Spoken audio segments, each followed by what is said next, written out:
the Dharma, but in particular, how is it going for you on and off the cushion? What comes up for you? So that's what made me think about it. But all questions or comments are welcome.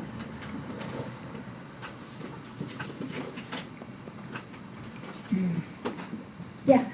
I feel like I've had too many questions recently. Yeah, you had one more before this. That's your year. You're done. You're running out. There might be. There's only space for other people too. I think you got a little room to go. Okay. So, a buddy of mine is a real big, like, fundamentalist Christian.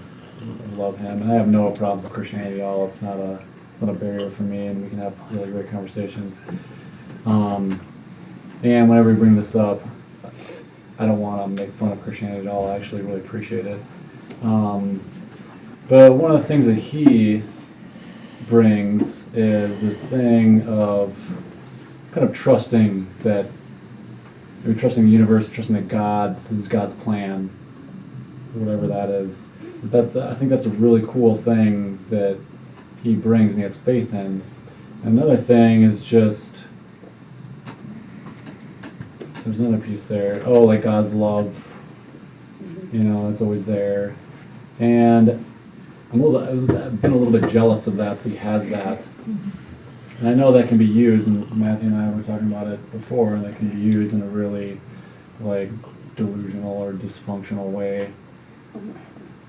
And I don't think I'm really asking about that, but like that more genuine, like, oh, this was put to, it's kind of nice to have that. What's I think there's you're like touching on it. There's like a faith or a trust that things are just as they need to be. Yeah. And it's not me needing to make anything happen. It's like, oh, this is how it's meant to be. Yeah. It's like, oh, okay, well, I don't need to do anything about that. Yeah. While still maintaining action and kindness and all that stuff. So, I don't know. For me, I'm trying to think about it like, and I do have some thoughts like, what's the Buddhist equivalent? Whether that's refuge or ultimate bodhicitta, but it's also very different. How do you see them different? How do you see Buddhism and what he's saying different? I don't know if it's really intellectual. I can just kind of feel it and like, oh yeah, that makes sense, and I run it through something, and it's just there. I don't know. When he says that, it makes sense to you. Yeah. Yeah. But then I'm like, well, how do I bring that back in a Buddhist way throughout the day? And obviously there's a million slogans, there's 3 jewels, there's like 4 measurables, and I'm like, well, I don't know, it feels like I want something like that at this point, to like a slogan or something. Why? Why do you? Because it's helpful. I get lost and like I need to make it happen, or my will is. And then it doesn't turn out that way, and then I'm frustrated, or... Yeah. I'm laughing because it's so familiar. Yeah. I mean, everything you're saying. I have this Jewish grandma in my extended family is very diverse, and she's in Israel, and she's in her 90s. And whenever her daughter, who's my really good friend, asks Lila, how you doing? She always says, everything's going according to plan. And she's quite sick. I mean, she's like dying, and and she's always pretty cheerful about everything. It's all going according to plan. And she doesn't say God's plan. She just says it's all going according to plan. And when I heard that, I really loved it, and for me, what it brings up, or how I bring it to my practice is, everything is going according to plan. It is not my plan, and that the I, me, my, is the difficulty for all of us. Because the I, me, my, mine leads us to take refuge in these false refuges. It's a habitual, deluded pattern. Lama Zopa Herron, one of the other funny stories, but it's helpful, is people used to go in the early days over in India to Lama Yeshe and say to him, what do you think about us taking drugs to kind of break through, to this emptiness thing? And he said, I wasn't there, but my teacher was, and she said that, he said, dear, you're hallucinating all the time. You don't need any drugs. You are hallucinating constantly.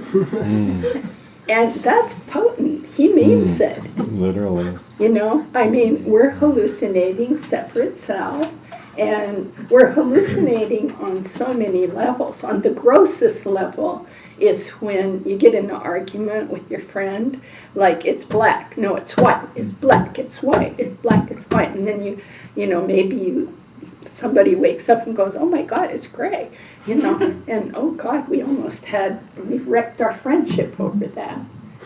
This happens, That's the grossest level, but on a more subtle level, it's just this sense of this constant personal territory, must be protected, must be the happy one, must have it like this, must have a plan. So in a certain way, when if you take the God thing out, it is all going according to plan. The plan is karma, which is, in the classic teachings, or one way to approach the plan is look at karma. So every single thing that unfolds for us right now in this minute and all the minutes is the seeds were planted in the mind stream before this life, during this life, everything. There's nothing outside of that giant, I wouldn't call it a plan, because that's like, who's making the plans? That is my plan in the strange sense. My plan, because my karma doesn't unfold the way I want. It's just not the plan that I want. Yeah, but we can affect the plan constantly, or we can affect the karma constantly by doing positive things. Positive meaning not leading to suffering. Good and bad are always just defined in Buddhism of, does it cause more suffering or not? That's all. There's nothing inherently good or bad in itself. Just does it go toward more suffering or not? And we're the ones doing that. We're either stuck in our old habits or not. I want to come back to one thing though. Well, karma is really hard to talk about in a certain way because it can get very twisted up quickly. One thing to say about it is we don't know. It's so complex. Because if you start thinking beginningless time, how are you going to take a thread and follow it back? You're not. But karma does unfold in ways that towards more suffering, away from suffering, or neutral. And these are what we're experiencing constantly. So it doesn't have the nice warm fuzzy that your friend has about, God gives me this because he's really watching out for me and stuff. But I can tell you where that runs out. My mother, really strict Catholic, reaches her death last few weeks and tells me, I'm so angry at God. Why? Because there was all this suffering. It never came clear what it was for. The payoff wasn't there. But it was interesting. She said she wasn't mad at Jesus. So she was kind of relying on Jesus, but God had become very bad. No, but Tell your father I'm not talking to him anymore. you're okay. You get me through this, but the Father, oh man, he's just crazy. He did not come through. So that's the difficulty, because in the Christian, and I'm talking the traditional Christian, because there is mystic Christians that go a different way, but in the traditional Christian situation, it's kind of like you're going to get a payoff kind of eventually by, believing this and doing these things. And when you don't get it, it's your fault. That's quite different. Karma's not about fault. It's not fault. You plant a carrot seed, you're going to get a carrot. Is that faulty? You plant a cactus, you're going to have cactus. It's not fault. It's just cause, result, cause, result. So I like it too. I mean, I sometimes just get so frustrated with my delusional view of the path that I just kind of sometimes say, I just want God and Jesus back. They just love me no matter what I do. And Buddha, I don't know, who is that guy? He's not there. So other perspectives. I think, I also would compare the things unfolding the way they do, the plan versus, and karma being kind of synonymous, but then there, the other part is the ultimate view that if everything's arising from Buddha nature, and we have Buddha nature, we are Buddha nature, everything is, and everything that arises is arising from that, then that's a relaxing, there's nothing that I need to do. All I need to do is recognize it. All I need to do is be in that. And so I feel like that's a place where we have something kind of similar, and that ultimate nature in some sense could be godlike. That it's the, God just seems like a name for this ultimate nature that we can't describe and yet we could experience. And then I think Buddhas are practically, they are love. And the deities, they're just completely compassionate. So that's filling the world. That's filling space if we look at it that way. So we have, we can have that. I think what comes, it's our own attitude that cuts us off from that potential, because the traditional, there's like 1,000 Buddhas, like just completely loving and completely compassionate and completely caring. So if we don't detect that, that's something that's our, that's for us. But it could be that the same way that we didn't find God at home when we were when we grew up in a Christian situation or something. That was part of my thing, is like, he didn't answer me. I was looking for him. And Through. if he had a response, it was like, it's, that's one of the problems I have with it. But I think that's, obviously that's sort of, apparently there has to be another way to look at it, because, how it's the people who feel that God is loving them are feeling that God is loving them, and if we could feel that about the Buddhists too.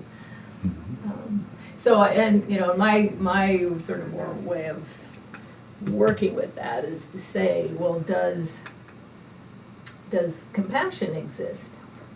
is there compassion? Yeah, I've felt it, I've seen it, I've experienced it, I've had it come to me, I've had it, So, just imagining the Buddhas and Bodhisattvas being just Here. tons of that. Mhm. Yeah, and here, and Mhm. I have access to that, but I just need to really, it's my job to open to that in some way. So I don't think that we don't have it, I think, or that it's us that doesn't have it, not Buddhism. Anyway. I instantly thought of, there's one prayer that's really, really commonly recited. And I know it best in Tibetan.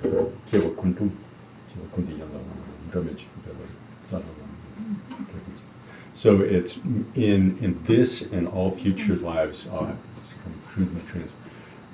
in this and all future lives, may I never be separated from the perfect Lama, and so enjoy the splendor of the Dharma, perfecting fully the qualities of the paths and stages. May I quickly attain the state of Vajradhara. So it's may I never be separated from the perfect Lama. May I never be separated from that expression of bodhicitta. May I always be connected with it.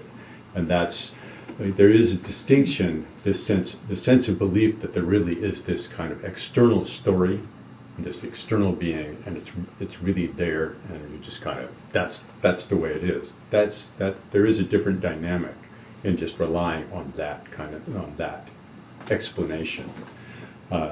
And I think for us, for most of us, not everybody, but for most of us, we sidled into Buddhism partly by way of escape, escaping the inconsistency and that story that it didn't quite ring true.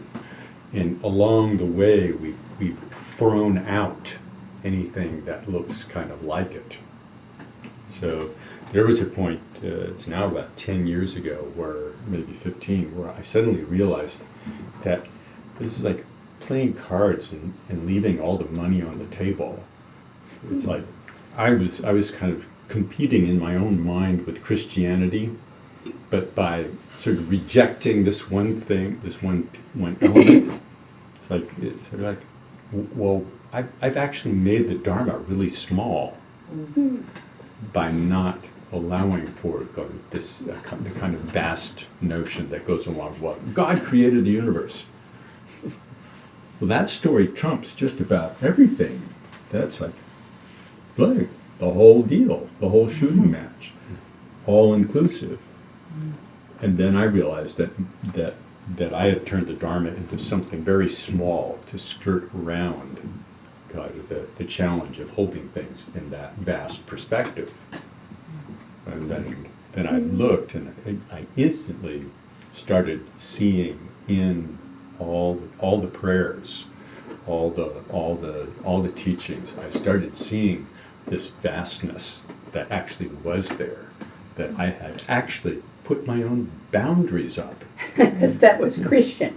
Yeah, because I wasn't going to like permit any Christians. connection with anything that was like that. But then it's like, but even the teachings like the illusory character of all that arises, some of these things, we tend to think of that as kind of like, it's kind of small potatoes confusion and small potatoes payoff in I won't be so confused. I won't see this illusion. Oh, yeah. But it's very wrapped up in kind of this personal perspective. It doesn't actually go beyond that. It's still in service of the I. It's still in service of kind of a very small Yeah. perspective. Yet we So- have to start where we are. Yeah. And most of us aren't going to leap to understanding the selflessness immediately, So we work with that. That's what to me the three turnings are about. You can work on all those levels. So in bodhicitta, it's like we talk about I am going to be a bodhisattva. But when you're really a 10th level bodhisattva, there's no sense of I anymore. I was just reading some little piece up there this afternoon about a bodhisattva will plunge into the depths of hell for eons to save one being. I'm going, oh my God, that's crazy. But the bodhisattva doesn't experience it the way I'm even reading and looking at it. There's no I to be harmed there. There's no separate being to be saved. But the compassion is still functional. It's mysterious in a way. At least to my mind, I don't have the clarity. What you're asking is really important. There's also another piece to this, which is, as Dora was talking, I could feel it. There's the sense of the similarities, like, you know, you're exploring with your Christian friend or in your own mind. And then we can fall into either ditch. They are really alike, or they're just way so different, you know. And the Dalai Lama always, when he goes to interfaith, and he does a lot of interfaith panels with Muslims and Christians and Jews, and they often push him, wow, it's all alike then, you know, we're all going to the same place, and we're all doing the same stuff. And he'll say, well, about ethics, yeah, you know, we've got our 10 destructive actions, you've got your 10 commandments. About loving kindness, yeah, right in there. But about the nature of reality, and he doesn't mess with it. He says, you know, we're respectful, we're good friends, but that doesn't mean we have to mush it down to we're all alike, we're all going to the same, you know, happy hunting grounds or something. He's like, not necessarily, you know, and that's okay. And I totally respect your path, and I ask that you respect mine. But he makes the delineations, you know. So that's important too. So when we get to kind of thinking about Buddha nature and our training, for some of us about God nature, it's really good to as Dora put in there, it's beyond concept, which is kind of interesting. My Jewish friends say what God is beyond description or something, which is something kind of common to that. You know, that which is beyond knowing or beyond something. It's quite interesting looking at the differences, but they are different. So we have to, if we really want to know, to have longer conversations with them, like, what does that mean? You know, someone will say, I had a good conversation with a Christian once, God and Buddha, they've got a lot of the same nature, the person said. And I said, well, what is God when you say God? Because there's so many, you know, there's so many things about God. And this person was like, oh, it's just loving kindness, and it's an understanding. And I said, oh yeah, that's closer, you know. But if it's a being who's planning and running things, well, that's pretty far. So we don't know what they mean by that word. It'd be good to find out. Seems like the one nice thing that we have in the Tibetan tradition or Vajrayana tradition, I mean the Lama, the role of the Lama is pretty interesting in this regard, because it does feel like it's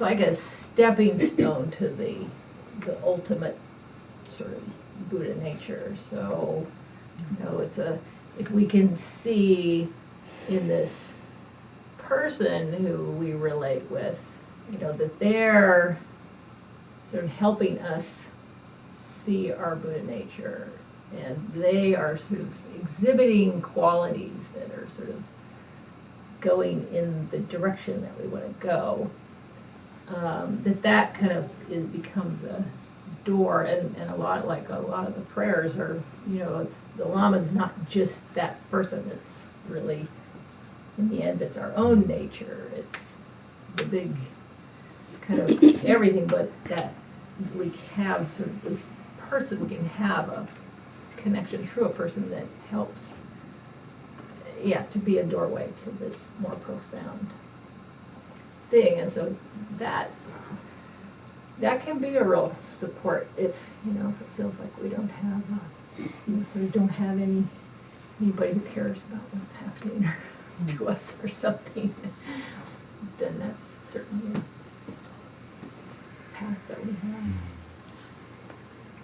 Was there more, Sean? Or that kind of good question. Yeah. I just kind of just discussing this whole sort of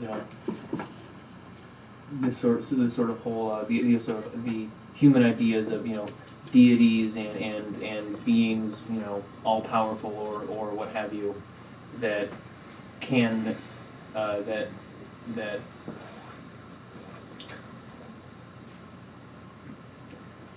if I believe in their existence or in their realness, then there's sort of like some certainty that results from that belief, that faith. And I think that the Buddhas and the Bodhisattvas, these images and these awakened beings that we sort of talk that figure so prominently in Buddhism, I think that there can be a similar experience of feeling connected or protected or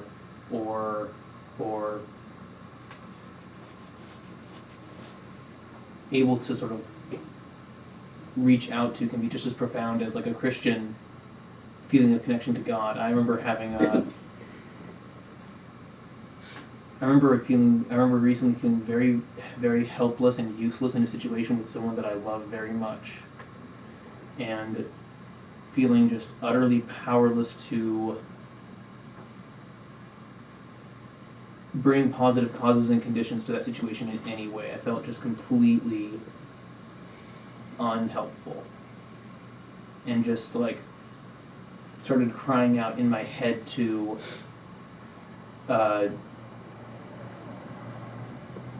Buddhas that I feel drawn to, and in that moment sort of like just asking, help me, or help me by helping her, anything sort of just like along those lines. I think that just that experience can be just as beneficial as the experience of calling upon God or what have you. Yeah, definitely. And it's all happening in your own mind. The difficulty with the person, the separation, that, the wanting, the not getting anything that we do about all those things. We're making the story, and it's so hard for us to see that. We actually think it's all happening to us. Mm-hmm. So even then, to me, it's so interesting.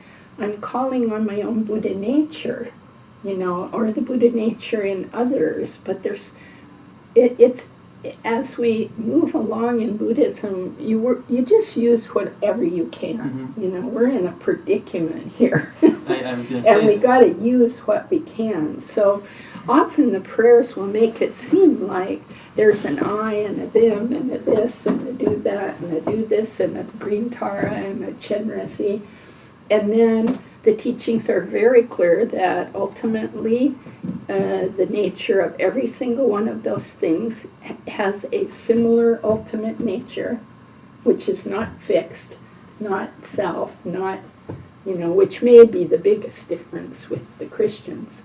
And but we don't have to necessarily go to that level constantly. We just have to I think it's good though to hold that Buddhist worldview, even when we're calling on a deity or something, mm-hmm. To hold that, or to hold the questions of, what am I doing here?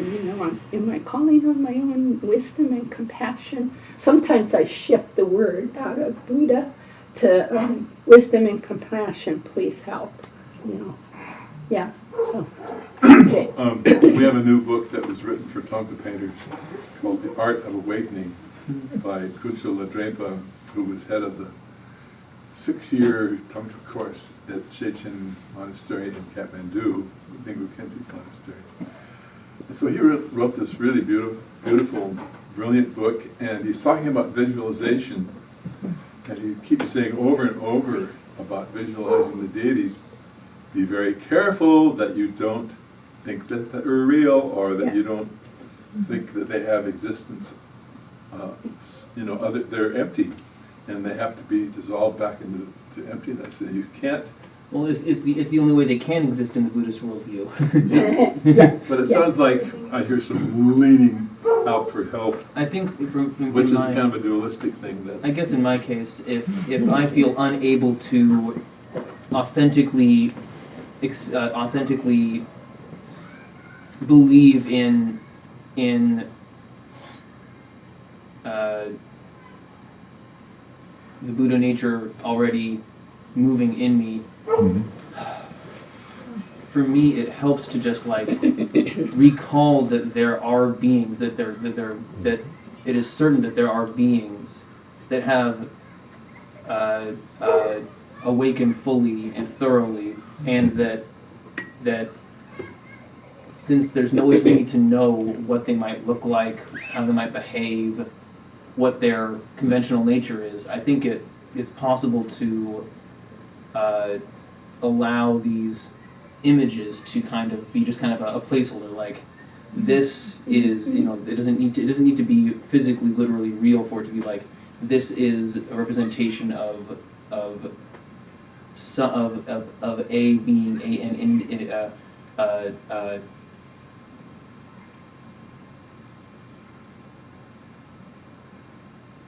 a sentient being that had that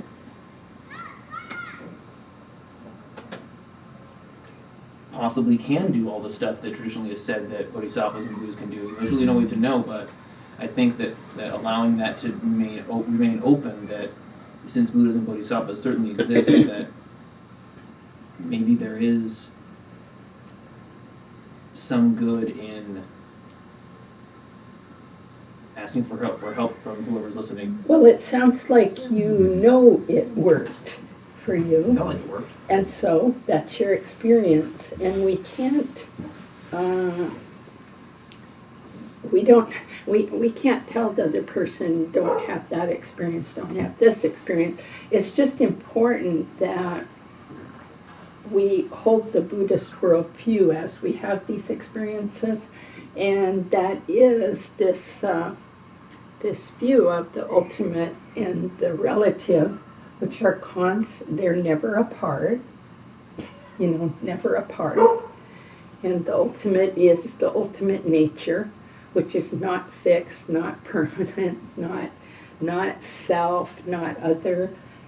And then on the relative, here we are, Akiko's different from Cynthia. I can see that, and here we are on the relative.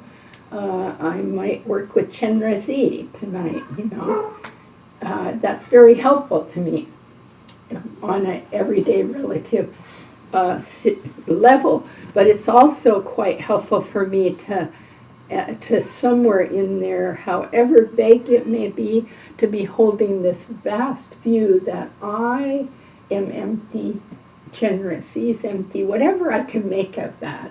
Empty's not a great word, but because it sounds so nihilistic. It sounds so empty. Yeah, it sounds so nihilistic that it sort of pushes us away from it. But simply that it's constantly in flux, impermanent, selfless,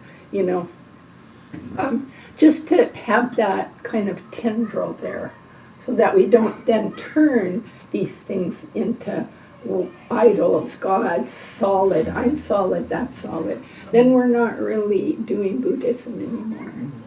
I'm not so fastidious about it. Well, you wouldn't be. No. It's true. She's quite right. No, but I think in the moment, I don't like to make it sort of. You can. Yeah, I sort of use what I can, Yeah. and I don't like to make it too complicated.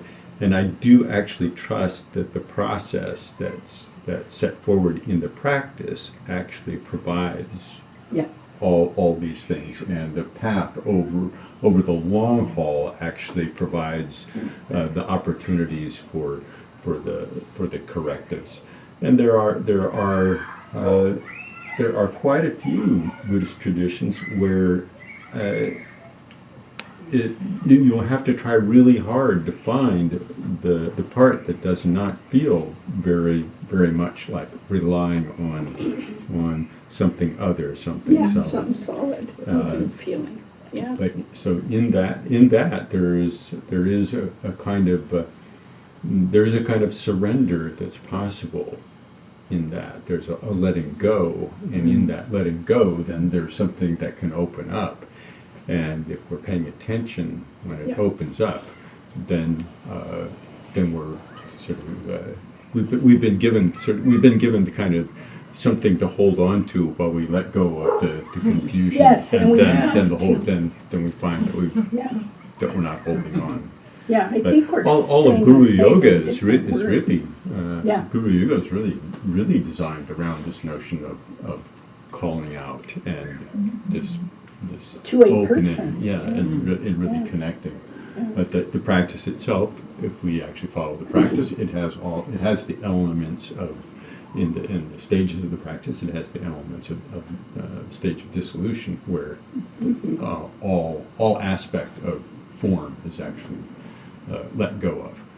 So there's a possibility for letting go after reaching out to that way and opening and supplicating in that way. Yeah, and actually that is my point, that you can't force the sense of emptiness. It's kind of silly to try and force it. It will occur. And that's why I think there's these levels of the Buddha turning the wheel, and we engage it where we're at authentically, wherever we are. And I also trust it will unfold. It will unfold. Yeah. You had something a while back. I'm sure I had many. You've been speeding right along.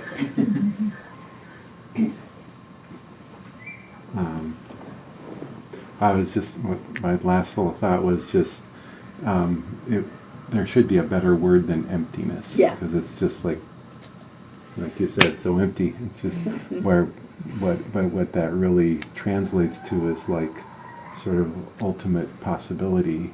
And there's no, Yeah. Potential. when there's no preconceived anything, then there's like a limitless creativity available. Yeah. Which sounds very different than emptiness. Yeah. Or that's what's required for something to be created. Well, we can't be here without emptiness. Nothing can rise. Because if it's fixed, we're all done for. We're frozen. And we would never have come into being. So it's like that. It's yeah. But the actual experience, I'm sure, is, since it makes sense to me that it's beyond words and concepts, it makes sense. Because words and concepts constantly tamp it down, make it smaller, leave the money on the table, as soon as we do this, but this is how we can engage it. It's just like Matthew's point, the way he could engage it was call out to something called Buddhas, and it worked, then do it, and then but the minute we're doing that, we're also making it small enough for us to play with the game, We have to make it so we can play the game. How do I get in there, and play? And if I'm just going, it's all empty, I don't know. It's another game. I don't know how to play at all.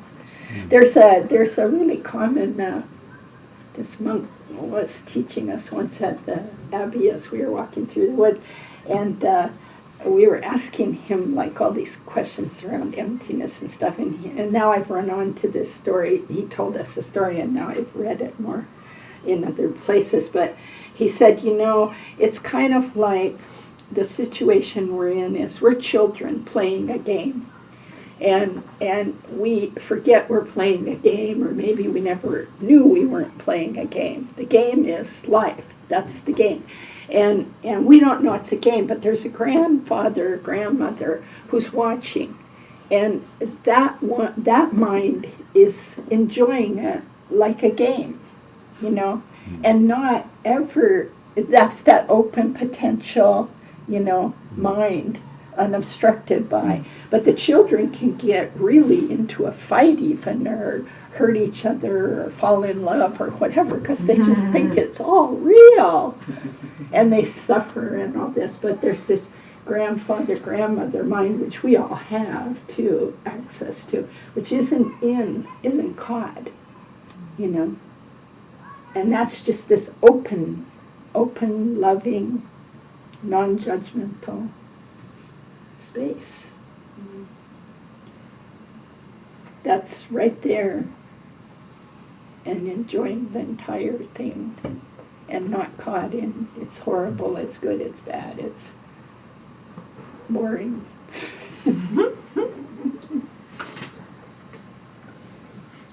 But we're that too. We're the grandmother and we're the kids.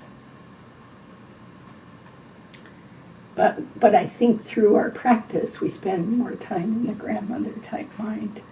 You know, like, oh, look at this.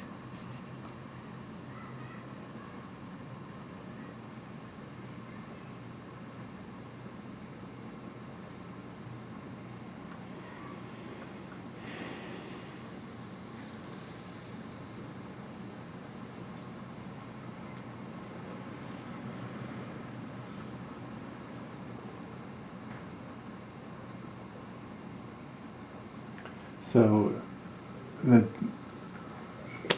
remember something I was going to say earlier. So you mentioned the Dalai Lama's comment about reality. This is, you know. Oh, you're hallucinating all the time. That one. Well, no, about. So, you know, in the comparative religions, so we're, you know, so the somebody else was saying that so we're basically all in the same boat here, right? And we're all going to the same place. Yeah. But he said, no. This is there's a distinct. It's like it sounds like he's saying, you know, this is my reality and that's your reality, and you know. I don't think that's what the Dalai Lama is saying. I think what he's saying is people are too quick to want to conflate everything. It's kind of like, so we're total friends now. We like everything because we played tennis and we both liked hamburgers, and now we're total friends and we like everything. Not realistic. He says, no, we liked that and we are like that. And over here we're different, and that's okay. But he's pointing out that the methods are different. That's really important. I mean, the method of Buddhism of mind, the forerunner of everything, mind training, what's in the mind, that's not the Christian method. Some Christians meditate, but still, I don't know what they mean by it. So the methods are different, and the philosophy is different.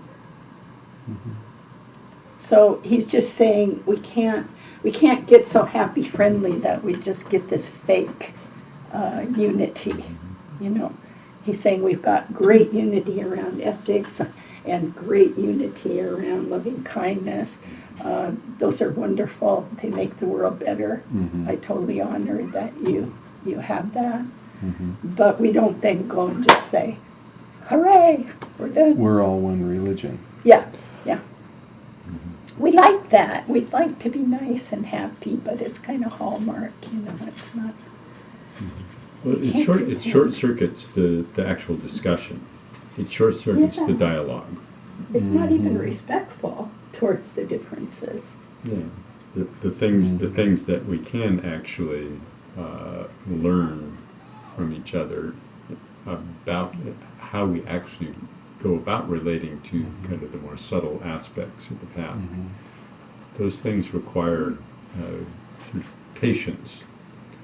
And I think of the example of the Zen teacher here in town, Kyogen Carlson, who made very good friends with the minister who's the head of the Baptist Seminary. There was the Multnomah Bible College. Multnomah Bible College. That's fundamental. Very fundamentalist. And they spent years in dialogue.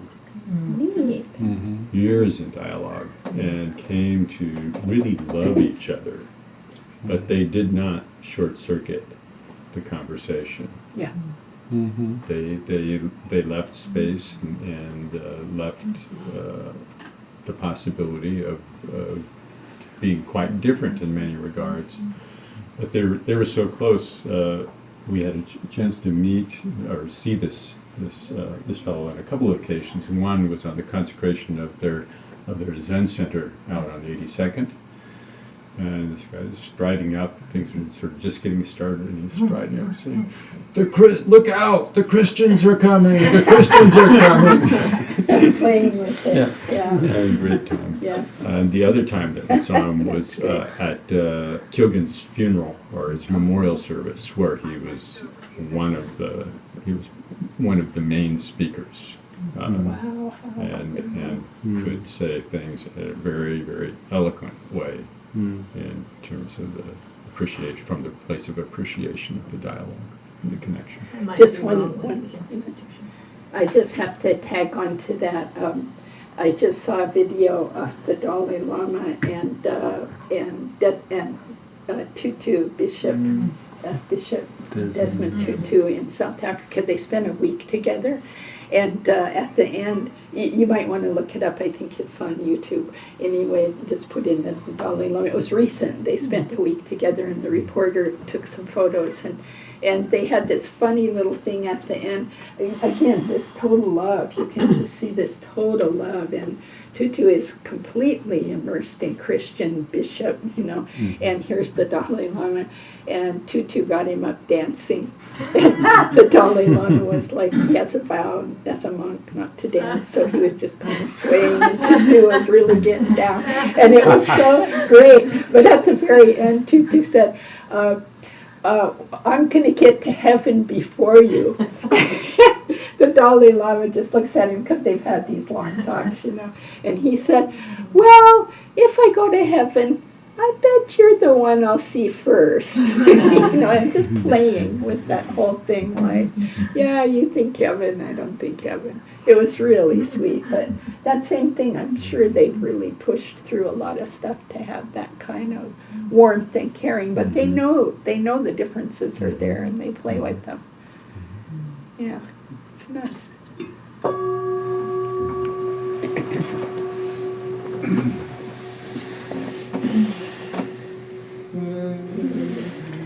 By this virtue may I quickly realize Mahamudra and establish all beings without exception in this state.